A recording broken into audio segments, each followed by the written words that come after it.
Wakil Ketua Komisi Informasi Pusat Arya Sandiuda menjelaskan apa saja informasi yang dikecualikan atau bersifat rahasia. Arya berpedoman pada pasal 17 Undang-Undang Nomor 14 Tahun 2008 tentang keterbukaan informasi publik. Informasi rahasia terkait kepentingan negara termuat dalam pasal 17 huruf A, C, D, F, dan I. Ada 7 poin informasi yang dinilai membahayakan pertahanan dan keamanan negara apabila dibuka kepada publik. Hal ini tercantum dalam pasal 17 huruf C. Klasifikasi informasi rahasia menurut pasal 17 huruf C Undang-Undang Keterbukaan Informasi Publik.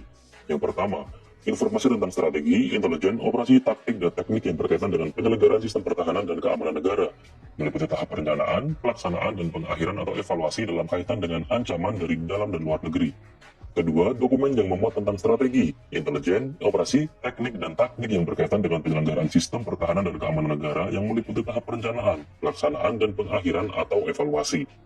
Ketiga, jumlah, komposisi, disposisi, atau dislokasi kekuatan dan kemampuan dalam penyelenggaraan sistem pertahanan dan keamanan negara, serta rencana pengembangannya.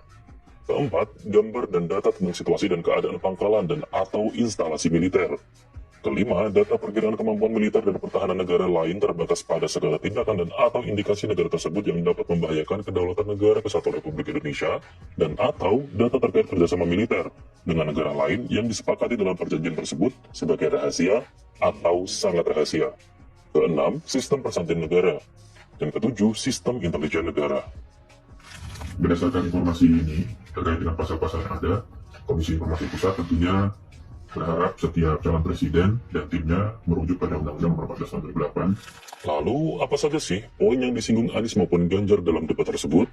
Setidaknya ada 12 data maupun klaim yang disampaikan kedua lawan Prabowo.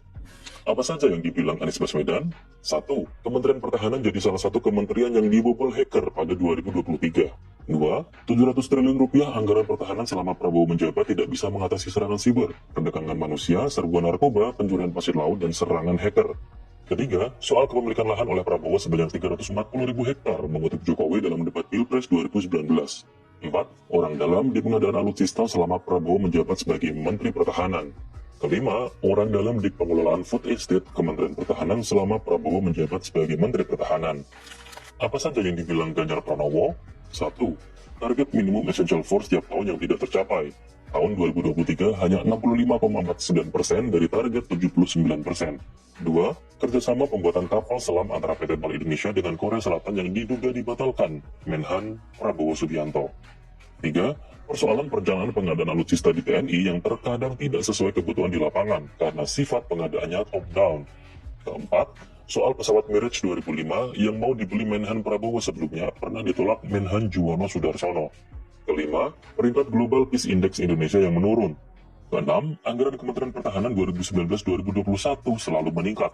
Data dari Rencana Kerja dan Anggaran Kementerian Negara Lembaga 2019-2024 oleh Kementerian Keuangan.